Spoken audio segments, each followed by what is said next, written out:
꼭 알아야 할 어제의 뉴스. 문재인 대통령은 현 충원 참배와 국무회의를 주재한 데 이어 신년 인사회에 참석했습니다. 신년 인사회에선 네 손가락 피아니스트 이기아 씨가 피아노 연주는 물론 직접 노래까지 불렀습니다. 특히 몸이 아파 불참한 가수 강산혜 씨 대신에 넌 할 수 있어를 부를 때는 대통령 내외와 참석자들의 큰 호응을 받았습니다. 할 수가 있어. 그게 바로 대한민국 경찰. 문 대통령은 인사말에서 지난해 국민 안전을 위협하는 재해와 사고를 겪으면서 깊은 슬픔에 잠긴 일이 여러 번 있었다며 새해에는 안전한 대한민국을 소망했습니다. 저는 그럴 때마다 모든 게 대통령과 정부의 잘못인 것 같아 무거운 책임감을 느낍니다. 또 좋은 일자리 창출과 격차 해소에 주력해 양극화 해소에 큰 전환점을 만들겠다고 다짐했습니다. 올해는 국민들께서 나라가 달라지니 내 삶도 좋아지는구나 느끼실 수 있도록 잘못된 제도와 관행을 바로잡는 일은 대한민국의 근간을 반듯하게 세우는 일이라며 적폐청산 작업도 중단 없이 이어가겠다는 뜻을 밝혔습니다. 오늘 인사회에는 자유한국당 홍준표, 국민의당 안철수, 바른정당 유승민 대표는 불참했습니다. 다스의 상속세 납부 방안 문건들입니다. 김재정 씨가 사망한 2010년 2월 7일 직후 만들어진 것으로 법인세 신고 기한인 3월 말 이전에 검토해야 한다고 못 박습니다. 모두 5건 중 공문서 양식의 첫 번째 문건입니다. 김 씨 추정 재산이 1,030억 원이란 사실과 함께 해당 상속세 납부에 대한 개괄적인 방법을 제안합니다. 다스 내부 제보자는 이 문건을 청와대가 만들었다고 말했습니다. 두 번째 문건은 상속세 신고를 위해 필요한 서류 목록들을 꼼꼼히 정리했고 세 번째 문건은 김 씨 재산 목록과 평가액입니다. 첫 문서에 제시된 가이드라인에 따라 다스 측에서 조사해 보고한 것으로 보입니다.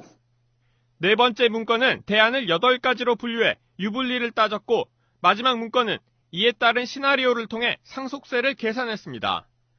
그런데 상속인인 김 씨 부인 권영미 씨가 납부해야 할 세금보다 더 중요하게 제시된 것은 다스로부터 유출된 금액이었습니다. 회계 전문가들은 해당 문건이 상속인이 아니라 다스 실소유주 입장에서 작성됐기 때문이라고 분석했습니다. 권영미 씨가 아닌 사람이면서 다스의 지대한 이해관계를 가지고 있는 사람이 작성한 거죠. 그러니까 결국은 다스의 실소유주의 관점이 반영된. 실제 권 씨에게 가장 유리한 방안으로 보이는 것은 현금을 대출받아 상속세를 내고 다스 지배권을 유지하는 겁니다. 대출금은 배당을 통해 갚으면 되기 때문입니다. 하지만 문건에서 이 대안은 다스에서 현금 유출액이 가장 많은 것으로 평가됐습니다. 다스 시 소유주가 권 씨가 아닐 경우 다스에선 세금과 배당으로 2천억 원 이상을 지출해야 하기 때문입니다. 결국 권 씨는 문건이 최종 제안한 대로 다스 주식으로 상속세를 냈고 청계재단에 일부 주식을 기부했습니다. 그러면서 기업 지배권을 잃었습니다. 최대 주주가 자신에게 가장 불리한 상속 대안을 선택한 겁니다. 전 다스 총무차장은 이명박 전 대통령이 다스 공장이 있는 경주를 방문할 때면 골프장과 항공권 예약을 모두 다스 직원들이 담당했다고 주장했습니다. 특히 비용을 결제할 때는 다스 법인카드를 사용했다고 밝혔습니다. 또 이 관계자는 이 전 대통령을 대신해 항상 자신의 이름으로 골프장을 예약하는 것은 물론 이 전 대통령 수행을 위해 명절에도 출근을 해야 했다고 전했습니다. MB는 교인이잖아요. 차례를 안 지내. 그러니까 그 기간에는 김윤웅 여사하고 운동하러 저기로 내려오죠. 그러면 저는 차례도 못 지내고 저행을 해야지. 그러니까 뭐 방법이었잖아. 왕 회장이 오는 데가 제가 뭐. 이 전 대통령의 부인 김윤옥 여사가 친구들과 함께 경주에 방문할 때에도 골프 예약과 수행은 다스 직원들의 몫이었습니다. 항공권을 끊을 때는 이 전 대통령 측에서 VIP석을 고집했다고도 말했습니다. 서울로 언제 올라가야, 몇 시에 올라가야 되니까 비행기는 VIP석을 끊으라. 뭐 이런 식이죠. 이름은 이명박이었어. 결제는 법인카드로 결제하고. 검찰은 다스 관계자들을 잇따라 소환해 이명박 전 대통령과 다스의 관계를 파악하는 데 주력하고 있습니다. 트위터가 진짜 언론입니다. 걸어다니는 정치 시사백과사전 디테일의 제왕 최민희 의원과 깨먹는 시간. 우리 민희 하고 싶은 말 다 해. 미니미니 31번째 시간입니다. 2018년의 첫 방송이기도 합니다. 어서 오십시오. 안녕하세요. 예, 어서 오시고요. 의원님 특유의 그 안녕하세요 하는 그 톤이 있어요. 그게 참 듣고 싶은 날이 있어. 안녕하세요. 안녕하세요. 안녕하세요. 아, 그래요? 안녕하세요. 자, 이지영 실장님. 네, 안녕하십니까.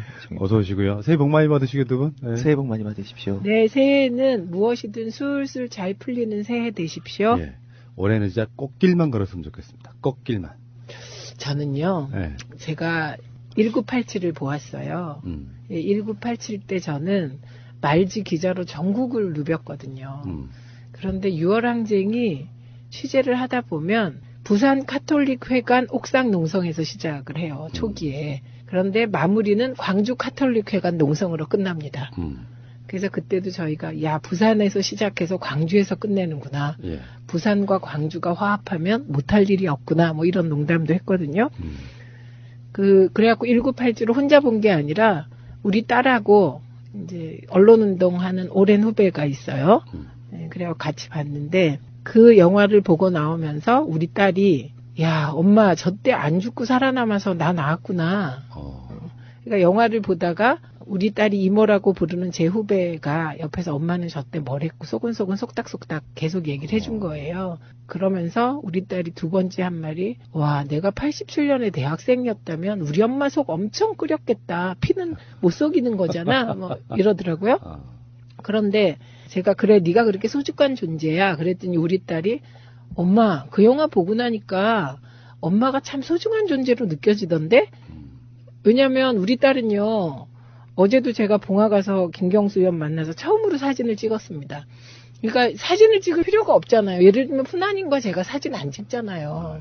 제가 뭐 이주영 실장하고 사진 안 찍잖아요. 가까운 사이들이. 그런데 우리 딸이 이제 김경수가 TV 화면에 나오면 내가 어머 김경수 나왔네 그러면 엄마 친구야? 왜 그렇게 이름을 불러 그래요? 그래서 내가 친구가 아니라 후배야. 친하다고. 그럼 안 믿어요. 그래서 이제 찍었죠. 우리 딸이 7살, 8살 그때는 윤민석이 한창 뜰 때가 있었어요. 근데 탄핵 때. 그때 윤민석의 그 헌법 제1조랑 뭐 너나니야 있었잖아요. 그거를 얘가 귀가 좋아갖고 엄마 그거 누가 작곡했어 그래요. 그럼 윤민석이라고 있어. 그럼 엄마 알아? 왜 그렇게 말해 그래요. 그래갖고 한 번은 윤민석 내 친구야 후배인데 아주 친해 안 믿어갖고 그 음악실에 같이 간 적이 있어요. 그 윤서 7살 때. 그래갖고 이제 가갖고 이분이 윤민석이야. 그러니까 이렇게 쓰러진 적이 있거든요. 그런데도 그때도 엄마가 이렇게 많은 좋은 사람과 아는구나가 아니라 윤민석을 만난 게 그래서 쓰러진 거에서 인정을 하네 우리 딸이. 근데 1987을 보고 나서 딸에게 인정받았다는 게 저는 뭐 아주 너무 기쁜 일이었습니다. 그렇군요. 그 말을 하고 싶으셔가지고 얼마나 참으셨어요. 이 얘기 하러 나왔는데요 오늘은. 아직 소개도 덜 끝났는데. 죄송해요. 뭐 하고 싶은 거 다 하는 건 시간이니까. 네, 잘라주세요. 괜찮아요. 네.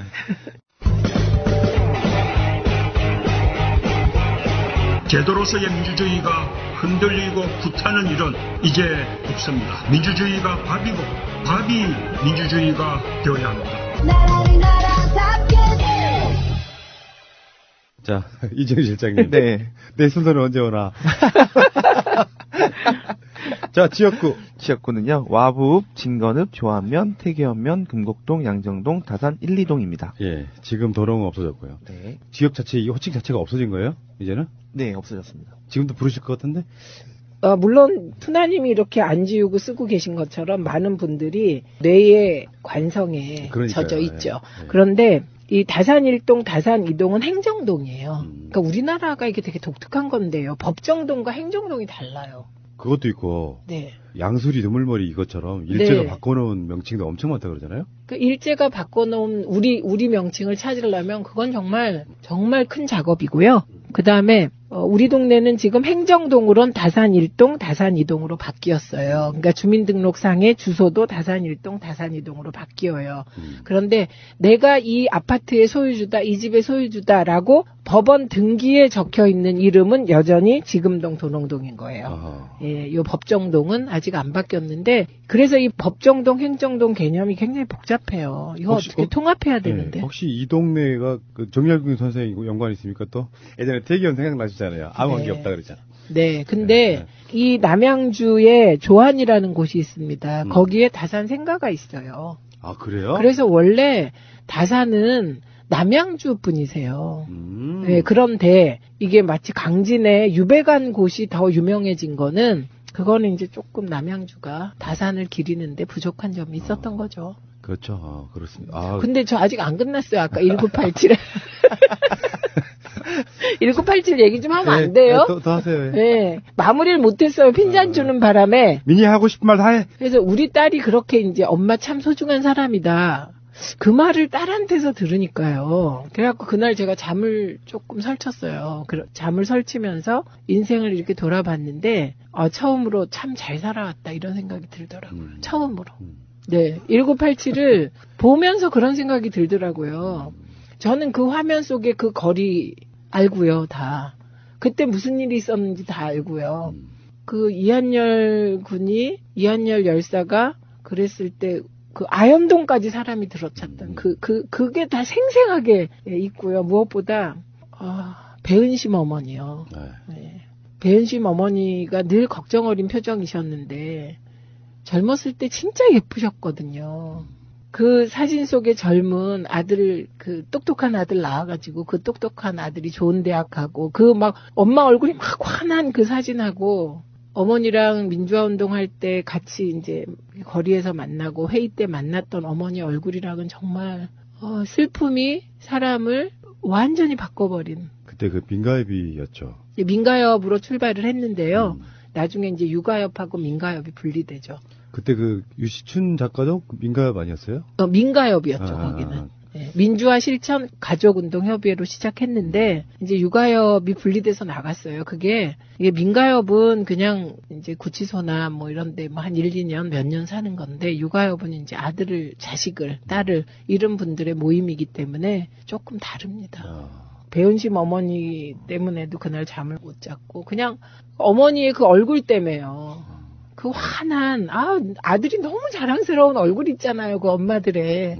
그 얼굴을 화면에서 보는 순간 막 그때부터 눈물이 나기 시작해갖고, 집에 와서도 계속 그냥 흐르는 거 있죠, 눈물이 흐르는 거. 네, 그랬습니다.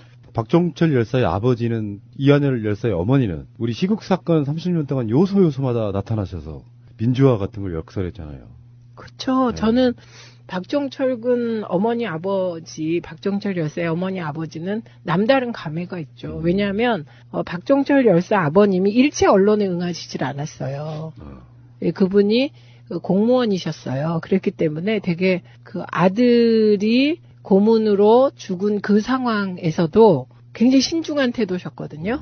그런데 아마 그때 최초였을 거라고 생각하는데 말지가 최초 인터뷰를 실어요. 예. 그리고 그때 인터뷰어가 뭐 우리 사무국장님들 이름으로 다 나갔지만 제가 인터뷰한 거였거든요. 그래갖고 말지 동료하고 같이 부산역에 내렸을 때 그때 그 느낌이 그대로 지금도 살아있어요. 서울에서 되게 추워서 내려갔는데 부산역에 내리는 순간 뭔가 온화한 느낌? 기온차가 굉장히 났던 새벽에 추워서 덜덜 떨다가 부산역에 내렸는데 따뜻하고 포근한 바람이 감싸는 느낌이어서 부산이 너무 좋았는데 그 박종철 열사 집으로 찾아갔을 때 인터뷰를 하는데 어머니는 이제 말지라고 하니까 그 딸이 말지를 알고 있었어요. 그래서 말지라고 하니까 얘기도 해주시고 잘해주시고 그랬거든요. 처음에는 이제 그냥 제도 언론 기자인 줄 알고 약간 그 경계하고 막 그러셨는데 새벽에 쳐들어가니까요. 그런데 말지 기자라고 하니까 딸이 말지를 알았고 그래서 어머니는 이제 인터뷰에 응해 주셔서 최초 인터뷰가 아마 말지에 실린 걸로 기억이 돼요. 근데 아버님은 그때 인터뷰를 다 하고 이제 가보겠습니다 했는데 딱 한마디를 하셨어요. 우리가 나오는데 박정기 아버님이 인터뷰한 그대로 써. 만약에 사실대로 안 쓰면 용서 못해. 딱 두 마디를 하시더라고요. 근데 그때 말지야 뭐 우리는 송건호 회장님을 비롯해요. 그때 해직 기자 선배들께서 그냥 거의 사실주의자들이었어요. 그냥 팩트 신봉자들. 논평은 그 뒤다. 그래서 그냥 사실대로 적었고 그 인터뷰가 계기가 돼서 박정기 아버님이 인터뷰를 읽어보시고 이제 말지도 신뢰하게 되고 그래갖고 그 후로도 오래 이렇게 만나 뵙죠. 아버님 아프실 때도 이제 냉온욕도 하시고 그러셨어요. 약간 결이 다른 얘기인데요. 네. 저 어렸을 때 5.18 겪었죠. 세상에 막 눈 뜨기 시작할 때 87을 겪은 거거든요. 네. 그 사이에 90년대 초에 한참 분신들 많이 하던 시절이 있었잖아요. 그때 제일 친한 친구도 그때 한번 잃어봤어요. 그리고 여기까지 시간이 왔는데 87을 지금 이렇게 바라보면 그게 아주 옛날의 추억으로 느껴지는 게 아니라 지금도 진행 중인 것 같은 그런 느낌이에요. 그러니까 특별한 느낌이 별로 없더라고요. 그러니까 생생해요. 저는 일단 그 화면 하나하나가 다 제가 거기에 있었던 곳이잖아요. 그런데 그 말을 이해할 것 같아요. 그러니까 광주 항쟁부터 6월 항쟁, 그리고 우리가 87년에 소기구, 6.29지만 소기구라고 했잖아요. 그리고 양김의 분열로 노태우가 대통령에 당선되고, 그리고 90년을 맞잖아요. 그래서 90년 이후 학생운동에서 많은 사람들이 몸을 불사르잖아요. 근데 그것도 지금 생각해 보면 87년 6월 항쟁으로 시민들이 만들어준 판. 그러니까 시민은 승리했는데 정치권이 욕망을 못 이겨서 진 그 사건이잖아요. 근데 그 감독이 그런 말을 했더군요. 1987 보면 마지막에 쭉 자막이 나오잖아요. 그 자막에서 제가 마지막에 가슴이 덜컥했어요. 저기에 만약에 양김 분열로 노태우가 당선됐다. 이 한 줄이 들어가면 어떡하나.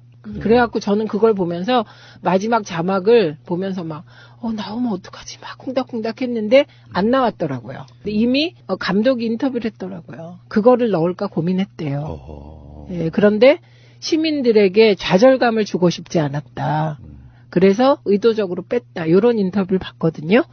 그러니까 되게 감독이 깊은 고민 속에 한 줄을 넣을까 말까 했다. 그게 되게 감사했어요, 저는. 그리고 그 일은 지금도 돌아보면 시민은 승리한 거 맞습니다. 희생을 통해서. 그런데 정치권이 그건 욕망이라고밖에 표현할 수 없습니다. 뭐라 그래도 욕망의 조절에 실패해서 의사 군부 독재 정권에게 5년 동안 또 나라를 맡긴 꼴이 됐고 그렇게 된 거죠. 그 드라마나 영화에서 어떤 장면, 어떤 소품, 어떤 음악 하나도 다 이유가 있는 것처럼 그럼요. 역사를 돌아보면 역사 속에 필요 없는 건 없더라고요. 반면 교사하면 되니까. 그러면서 역사는 발전하는 거니까. 그러면서 민주주의는 발전하는 거니까요. 그런 관점으로 보면 될 것 같고. 네. 그런데 그랬기 때문에 시민은 승리했고 많은 선배들의 희생 속에 6월 항쟁이 진행됐는데 정치권이 실패하게 되면 결국은 또 5년의 민주화가 유예되는 거잖아요. 그게 저는 그 노태우 보통 사람 대통령 노태우가 결국은 거기도 공안정국 하게 됐고요. 공안정국 속에서 학생들이 분신한 거고 열사가 그렇죠. 나온 거거든요. 그러니까 결국 정치권 민주화를 명분으로 내세운 정치권의 실패가 수없이 많은 열사를 만들어낸 거죠. 그래서 지금 생각해도 저는 그때 이제 제가 정치를 하리라고는 꿈에도 생각을 안 했는데 정치권이 잘못해서 학생들이 많이 죽은 겁니다. 네, 맞습니다. 네. 잠시 후에 다시 오겠습니다. 숙연해지는 시간이었습니다.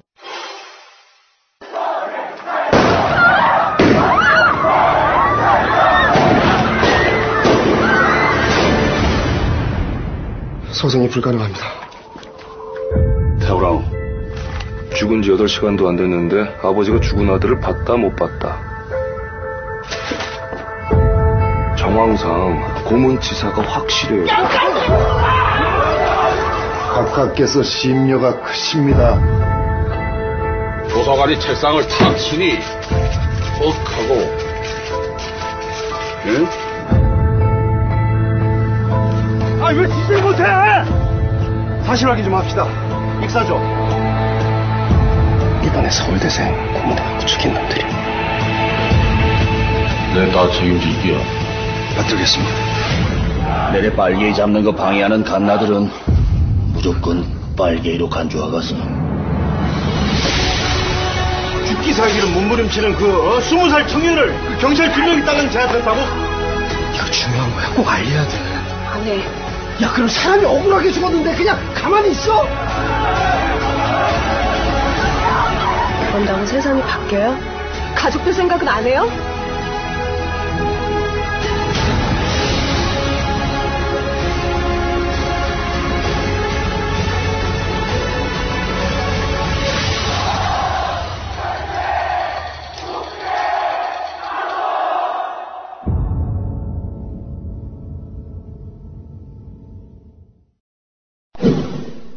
새 1월 1일 날 우리 의원님도 봉화 가셨죠?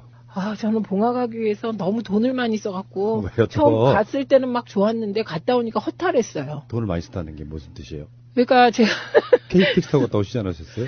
이 얘기를 또 해드려야 되는데 처음에 노무현 재단에서 매해 KTX를 이렇게 대절을 해서 가는데 처음에 이제 10만 원 주고 신청을 했습니다. 그런데 우리 동네에 해돋이 떡국 나눠주는 행사가 있었던 거예요. 새벽 5시 반부터.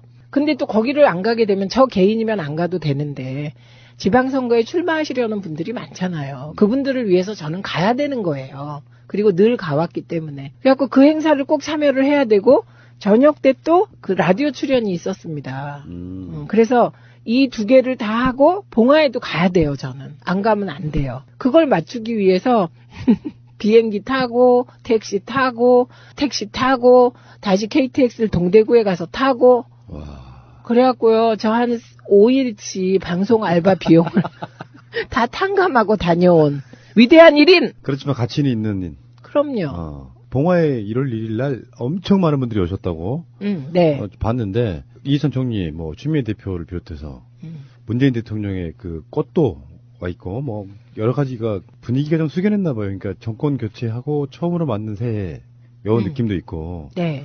예전에는 왜 정치인들 어제도 뭐 보니까 이명박도 현충원 가가지고 뭐 한 게 있다고 거기서 친일파 새끼들이 진짜.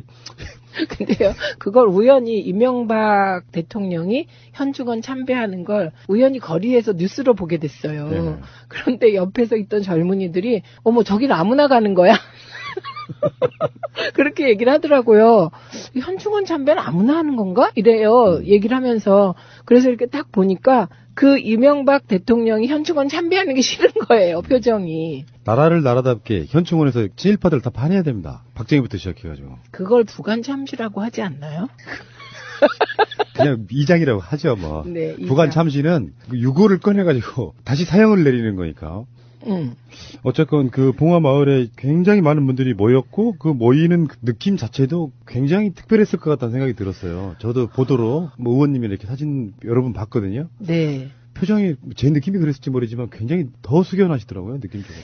그 다른 분은 저는 와서 못 봤고요. 권 여사하고 건호 씨하고 그다음에 이해찬 총리님하고 그렇게 보고 왔어요.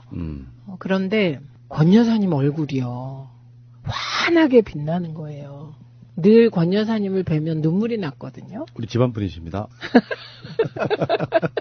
눈물이 났어요, 진짜. 그런데 울 수 없기 때문에 다 표정이 숙연한데 안 좋은 쪽으로 숙연했던 거예요.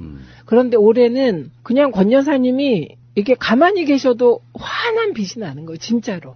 그래서 제가 사진을 찍어서 처음 올렸는데 그거 보시면 환한 게 드러나요. 표정이 바뀌었고 그 다음에 또 그렇게 아우라가 있게 바뀐 느낌을 준 게 이해찬 전 총리세요. 정말 환하게. 왜냐하면 그분은 2012년에 당대표 됐다가 당대표에서 쫓겨나고 그리고 대선판이 지는 쪽으로 가는 걸 지켜보고 아무것도 할 수 없고 그런 걸 다 겪었다가 이번에는 이해찬 총리가 캠프의 중심이셨거든요. 그래서 이런저런 그 모난 돌들이 나오면 그걸 다 징후로 쳐내시고 그리고 이렇게 마치 대선이라는 게요. 조각가가 멋진 작품을 만들듯이 모난돌은 모난돌대로 잘라내고 이렇게 둥글게 면을 말아가는 거잖아요. 그런 역할을 하셨거든요. 그러니까 3명의 대통령을 만드신 거잖아요. 그러네요. 네. 그분이 진짜 그러시네요. 네. 그리고 이해찬이 중심에 서지 않으면 이기기 어렵다는 거를 2012년과 2017년에 우리가 본 거잖아요. 그래갖고 문재인 대통령의 성공이 그게 단순한 선거기 아니고 문재인이 성공하면 통일의 초석이 닦이는 거고 문재인이 성공하면 진짜 새로운 대한민국의 길을 여는 거고 그런데 지금 문재인 대통령이 잘하고 계시다고 보면서 얼굴이요 그냥 환하게 밝아지셨고 그렇게 계속 이렇게 밝고 웃으시니까 저분이 내가 알던 그 면도칼 이해찬이 맞나? 이런 생각이 들 정도로. 은근히 그분도 유머 있으시더라고요. 유머가 있는데 그 유머가 아파요. 저 낙선하고 딱 만나자마자 첫인사가 뭐였게요? 그거 같아요. 맞춰볼까요? 맞춰봐요. 어떻게 하면 떨어지니? 뭐 이런 거. 김연한테 들었구나? 아니요. 그럴 것 같아. 그렇게 얘기했어요. 저 보자마자 위로한다는 게 씩 웃으시면서 어떻게 하면 선거에 떨어지는겨? 그 이야기를 제가 최재성 위원장한테 한번 들은 것 같아요. 그런 식이 그랬다고. 저도 뭐 개인적으로는 뭐 팟캐스트 하기 전에요. 어쩌면 되게 단순한 거였어요. 시작이. 직접적인 시작은 이제 문재인 대통령이 당선된 것 같은데 요 의문점에서 출발한 거긴 했는데 그 전에 내가 팟캐스트를 하면 해보고 싶었던 것 중에 하나가 노무현 대통령의 죽음이었어요. 거기에 대한 어떤 진실을 밝혀보고 싶다는 생각을 했었던 기억이 나고 그 전으로 돌아가면 이제 팟캐스트라는 매체가 생기기 전에 노무현 대통령 돌아가시고 나서 느꼈던 여러 가지 우리 국민들의 후회와 감회 이런 것들이 있잖아요. 네. 그중에 지금 제가 하고 있는 것과 상당히 연관이 있는 건데 정권까지 연장돼서 노무현 대통령 들어섰으니까 앞으로 뭐 잘 되겠지. 대통령 딱 되는 것까지 보고 손 다 놔버리는 사람들이 굉장히 많았어요. 일반 시민들 중에. 네. 그때 그것 때문에 노무현 대통령 돌아가셨다고 생각하는 그 빚진 감정들 이런 것들이 이제 정권 교체까지 왔고 지금도 뭐 이런 일을 하고 있는데 어찌됐건 대통령 보고 계신다면 이분 환하게 웃고 계실 것 같습니다. 잘 되셔야겠죠, 문재인 대통령도. 네, 그리고 또 하나 느낀 건데 거기에 모인 많은 사람들 그리고 지방선거에서 핫플레이스에 출마할 가능성이 있다고 얘기되는 분들이 있었을 거 아니에요. 그분들의 판단 기준이 무엇인지를 알 수가 있었습니다. 그래서 지금 거론되는 많은 분들이 이건 개인의 문제가 아니다. 그런 인식을 다 하고 있었다.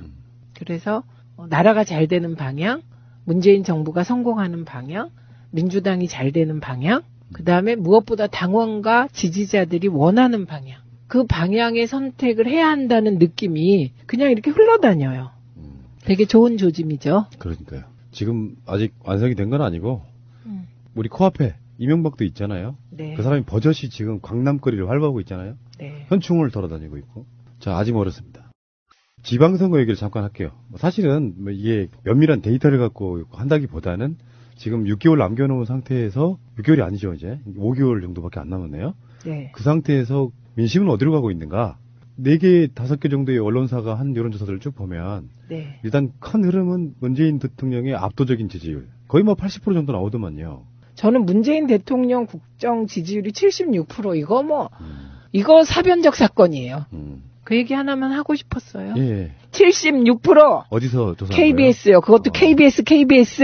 그렇군요. 어떤 분들은 이제 정례 조사를 하고 있는 리얼미터와 갤럽의 어떤 조사 방식이 문제를 삼기도 하는데, 그건 자취하고라도요. 그 문재인 대통령 지지율이 75%에서 80% 정도 사이 나오고, 그 다음에, 서울, 경기 등 포함해가지고, TK 정도를 제외하고는 민주당이 압승 예상된다. 이런 결과가 나오더라고요. 네. 그렇기도 하고, 남양주에서 여론조사를 한번 했답니다. 근데 그 중에서 경지역 포함하여, 네, 여론조사를 했는데, 원래 병지역은 제가 처음에 2015년 초에 남양주 병으로 이사 갔을 때 그때 여론조사를 해봤을 때 그때 새누리당이 43에서 45, 민주당이 15% 내외. 그때는 그랬고요. 그 다음에 이제 국민의당이 분당해서 2016년에 나갔잖아요. 그때 여론조사를 해도 그때 새누리당은 47%, 8%. 그리고 민주당은 12%. 안철수의 국민의당이 17%, 18% 나왔어요. 그렇게 여기가 반민주당, 반문정서가 강했던 지역이에요. 병은. 근데 이게 이제 가불도 조금 달랐지만 거의 비슷하게 나온. 우리보단 좀 낫지만. 그런데 이번에 시장으로 나오려는 어떤 사람이 여론조사를 했는데 자유당이 10%밖에 안 나왔다고 합니다. 그래서 그게 지금 지각 변동을 막 또 일으키고 있거든요. 몰락이죠, 몰락. 지금은 그런 분위기고, 그러니까 요 여론조사들과는 별개로 좀 주의해서 보셔야 될 여론조사가 또 있었어요. 차기 여권의 대권 후보를 묻는 질문에는 지난 여당의 그 대권 주자로 나왔던 사람들이 거론됐습니다. 그런데 야권에서 거론된 사람은 거의 독보적으로 한 명밖에 없어요. 유승민. 그러니까 그 여론조사는 14%의 탄핵 반대한 분들을 제외하고는 사람들이 그냥 보수 쪽의 앞으로의 리더는 유승민이었으면 좋겠다 이렇게 생각하는 거죠. 세가 좀 약해서 대놓고 지지는 못해도 네. 그래도 찾다가 보면 최소한 민주당 기회를 못 찍겠다 하는 사람들은 유승민 바라보고 있다는 거죠. 네, 그런 거죠. 그리고 이게 양당, 바당국당이 지금 통합하고 있는데 거기서도 바당국당이 통합했을 때 대표가 누가 되냐 물어보면 압도적으로 유승민이 나옵니다. 그래서 그걸 보고 제주는 곰이 부리고 뭐 돈은 대놈이 번다 뭐 이런 얘기가 나오고 있는 형국이니까 예. 이거는 이후의 흐름, 이후에 이제 이 정치판의 보수 혹은 보수가 어디로 갈지 흐름을 읽는 되게 중요한 것 같고요. 그 다음에 이제 또 하나의 의미 있는 여론조사가 있습니다. 지금 푸나님이 주로 얘기하신 그 민주당의 우호적인 분위기 있잖아요. 그건 맞는데 그걸 떠나서 현직 도지사 시장을 찍을래 말래를 물었을 때 안 찍겠다가 거의 60% 가까이 돼요. 알죠. 예, 그게 충돌하는 지점이에요. 충돌. 왜냐하면 지금 그 민주당 출신의 현역들은 다 지지율이 높아요. 엄청나게 높아요. 그런데 핀트를 조금 달리해서 다시 또 현역 도지사나 시장을 뽑을래? 이렇게 물어보면 싫다가 60% 가까이 돼요. 찍겠다는 30%가 안 돼요. 그러니까 요 두 개를 잘 이제 같이 흐름을 이후의 흐름을 보면 뭐가 나오지 않을까 싶어요. 그렇죠. 보수의 재편 뭐 이렇게 표현도 하는데 그게 아닌 것 같고요. 그 가장 중요하게 봐야 될 게 당신은 진보 성향이십니까 아니면은 보수 성향이십니까 물었을 때요. 네. 거의 진보 성향이라고 답한 분들이 50%가 훨씬 넘고 네. 내가 보수 성향이라고 답한 사람들이 20-30% 정도밖에 안 됩니다. 30%가 안 된다는 게 의미가 있는 거죠. 이 지형에서 이제 뭐 중도 확장 이야기가 나올 수도 있겠지만 그러니까 내가 진보 성향이라고 말하는 사람의 기본 성향은 일단은 민주당 부류 또는 뭐 진보 정당들까지 포함해 가지고 찍겠다는 사람들이 기본 베이스가 깔려 있다면 확실하게 그 3당 합당 이전에 완전히 역전 현상이 이제 표로 확인되고 있는 게 아닌가 이런 생각이 좀 들어요. 지지율로 확인이 되고 있는데 지금은 이제 진보 보수의 이분법에서 완전히 벗어나야 된다는 신호라고 그거를 보는데요. 왜냐하면 정치권만 진보 중도 보수 찾아요. 네, 그리고 이거 보세요. 진보 보수 중도의 요 프레임하고 여전히 자유한국당이 쓰고 있는 프레임 있잖아요. 빨갱이, 친북 프레임은 통하는 거거든요. 이미 국민들에게 빨갱이 프레임, 친북 좌파 프레임은 통하질 않아요. 14%를 제외하고는. 탄핵 반대 14%.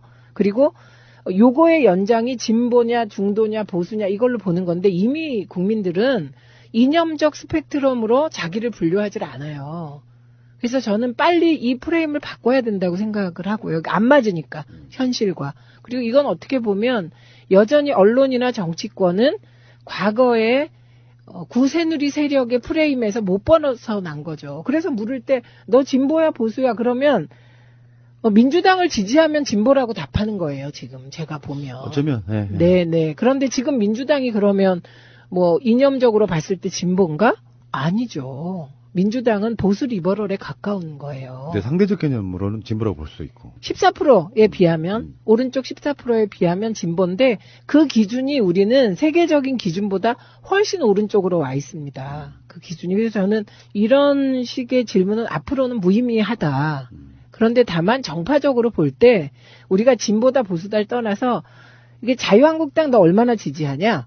앞으로 지지할래를 보여주는 거죠. 그러니까 선거 때 최대 자유한국당으로 결집할 수 있는 세력이 30% 조금 못 미친다, 지금은. 이렇게 보는 게 맞겠죠. 그리고 이제 문재인 대통령의 지지율을 연령대별로 보면 대체적으로 20대, 30대, 40대가 굉장히 높은데요. 거의 90% 육박해요. 네. 그렇다 보면 자유한국당 부류는 더 미래가 없는 거죠, 지금.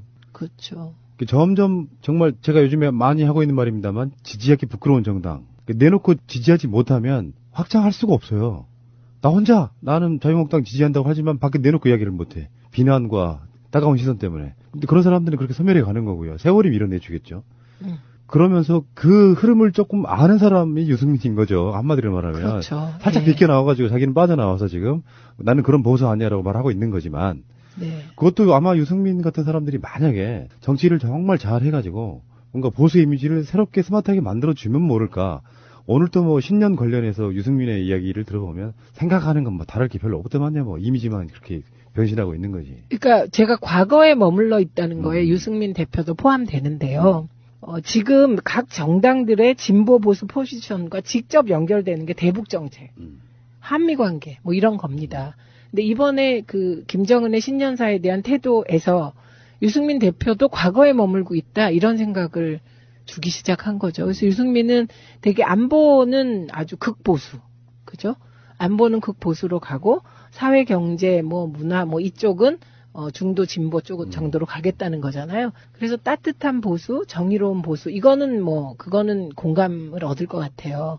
그런데 지금 상황에서 아주 극보수적 대북 관계 포지션이 과연 지금 유승민을 지지하려고 하는 보수조차 설득할 수 있을까? 그러니까 그 부분은 여전히 14%를 바라보고 있는 거거든요. 그래서 성찰해야 될 대목이죠, 유승민.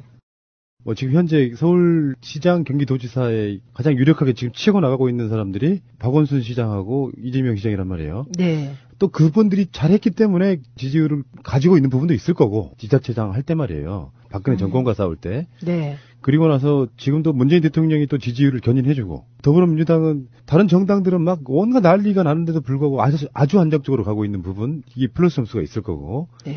그러면서 지방선거 5개월 전에는 압승의 분위기가 있다고 하지만, 네. 문제는 이제 이게 서로 간의 세팅이잖아요. 그런 게 있더라고요. 예를 들어서 경남에 누가 나가야 되는데, 아까 말씀하신 분 중에 한 분, 부산에, 대구에 누가 나가야 되는데, 사람들의 어떤 기대치가 한껏 올라와 있는데, 네. 그 기대치에 못 미치는 어떤 느낌을 주는 사람이 세팅이 되면, 네. 특히 지방선거는 그 사람의 인지도 같은 게 굉장히 중요한 선거 중에 하나잖아요. 네. 그렇습니다. 그런데 이런 면이 있어요. 내년 지방선거 때 앞으로 이제 5개월 10일 정도 남은 거거든요. 그 지방선거 구도가 어떻게 될 거냐. 이게 제일 중요하고요. 첫째. 그 다음에 두 번째는 그때 이슈가 뭐가 될 거냐. 이게 중요하죠. 그렇죠. 그리고 세 번째가 인물이에요. 되게 아무리 그래도 인물인데 첫 번째 구도는 지금 바당국당이 통합해도 다시 이제 무소속 연대나 뭐 생기지 않겠습니까? 그걸 염두에 놓고 보면 다자구도로 간다고 봐야죠. 그런데 가장 경계할 게 만약에 자유한국당과 통합한 신당에 서로 밀어주기식, 그러니까 특정 지역에는 후보 서로가 안 내는 방식으로 그런 식으로 연대를 하게 되면 좀 어느 정도 타격은 받지 않을까 싶은데요. 특히 중립 지역 같은 경우 이제 뭐 충청도라든지 제주도라든지 약 중립적 느낌 있는 곳이잖아요. 근데 충청도의 경우는 지금 옛날과 달리 여야 지지율을 보면 굉장히 안정적 흐름으로 가고 있습니다. 그리고 충청도는 문재인 대통령의 예의 바른 품격 있는 정치를 밑바닥에서 그 저변에서 굉장히 높이 평가한답니다. 예, 그래서 되게 안정적이에요, 의외로. 그렇구나, 의외로. 예, 충청도 그렇고 제주도는 지금 원희룡 지사가 국정농단이나 이명박에 대한 여러 가지 의혹으로부터 좀 자유로운 거예요. 상대적으로. 네, 그렇기 때문에 거기는 뭐 조금 뭐 달리 봐야 되는 측면이 있는데요.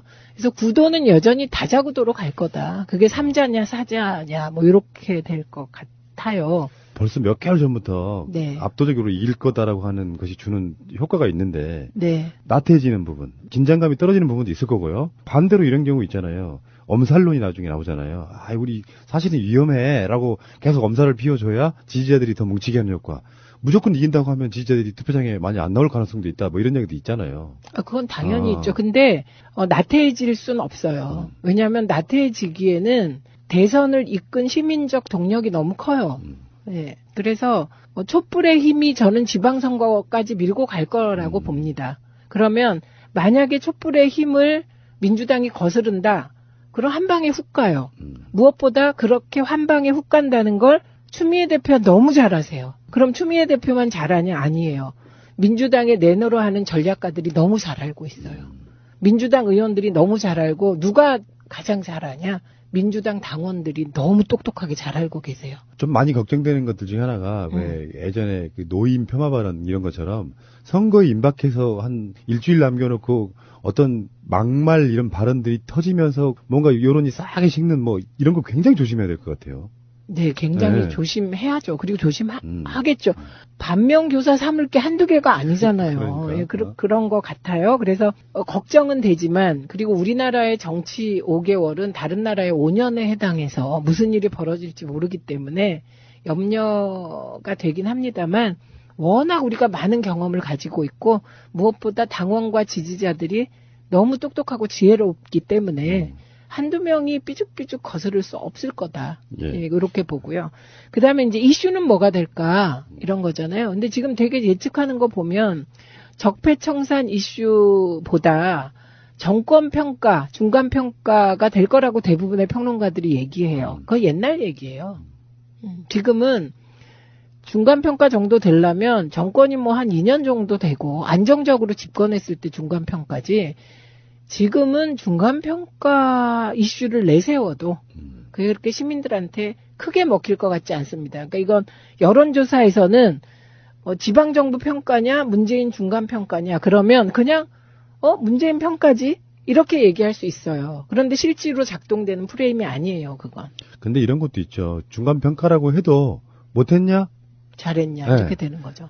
잘했는데 뭐 이렇게 나오면 할 말 없는 것이고. 네, 그것도. 그 다음에 이게 갈수록 지금 4살 정권 교체로 정치적으로는 뭔가 중심이 잡혀가는 것 같은데 내 삶이 별로 안 바뀐 거 아니야? 이렇게 이제 생각하기 시작할 즈음이에요. 내년 지방선거 즈음이.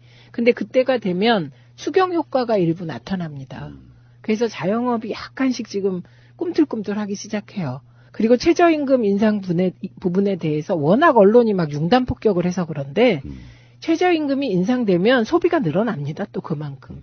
그다음에 정부 자영업자 지원 대책이 있기 때문에 소득주도 성장이라는 게 조금씩 꿈틀대기 시작할 때예요. 그때가. 그렇기 때문에 정권 평가를 해도 말씀하신 대로 그렇죠. 뭐 잘했잖아? 이렇게 될 가능성도 있고. 그다음에 또 하나는 내가 가만히 생각해 보면 내 삶에 직접적인 영향을 주는 게 중앙정부가 아니다. 지방정부다. 그것도 오히려 주민센터다. 제가 주로 만나는 사람 공무원들이요. 주민센터 직원. 그다음에 건강보험공단의 준 공무원. 이런 사람들이잖아요. 예, 그래서 내가 피부로 느끼는 내 삶의 변화는 지방정부 교체로 완성된다. 이 부분에 대해서 프레임을 잘 짜야 될 필요성이 있을 것 같습니다. 저도 얼마 전 방송에서 그런 얘기 한 적이 있는데 아까 똑같은 말씀이세요. 정권만 바뀌면 뭐하냐. 지방정부가 바뀌어 삶이 바뀌지. 지금 딱 그 얘기. 그러면서 구민은 이제서야 무상급식 초등학교 시작했더라. 이런 식의 프레임이면 전 충분하다고 봐요. 예, 아주 그 프레임이 되면 이제 뭐 지금 언론이 여론조사하는 뭐 선거 때 프레임이 뭐 정권의 중간평가다, 적폐청산이다, 뭐 지방정부 평가다 이런 관념적으로 안 흐를 거라는 거예요. 참여정부 한번 생각해보면 그런 거 있잖아요. 노무현 대통령이 잘했냐 못했냐 이런 것보다 어떤 그런 세력들과 언론들과의 싸움에서 지다 보니까 그게 각종 선거에 무조건 패배로 나타나는 경우가 굉장히 많았잖아요. 뭐 17대 0 뭐 이런 식의 표현이 있었잖아요. 네. 그러니까 그 흐름이 아무것도 아닌 것 같지만 결국에는 국민들이 사실은 정권을 지지하며 있어가지고 체감하는 뭐 그것도 있겠지만 한편으로는 언론이 말해주는 것들이 전부인 양 생각해서 자기들한테 뭐 잘못해준 것도 없는데 지지율이 빠지고 보궐선거는 무조건 지고 하면서 사실은 마치 그 당시까지만 해도 실패한 정권처럼 인식시키게 만들었잖아요. 네. 그래서 선거에 이기는 게 굉장히 중요하더라고요. 그렇죠. 그걸 누구보다 잘하는 게 문재인 대통령이세요. 그리고 누구보다 억울해했던 분이시기 때문에.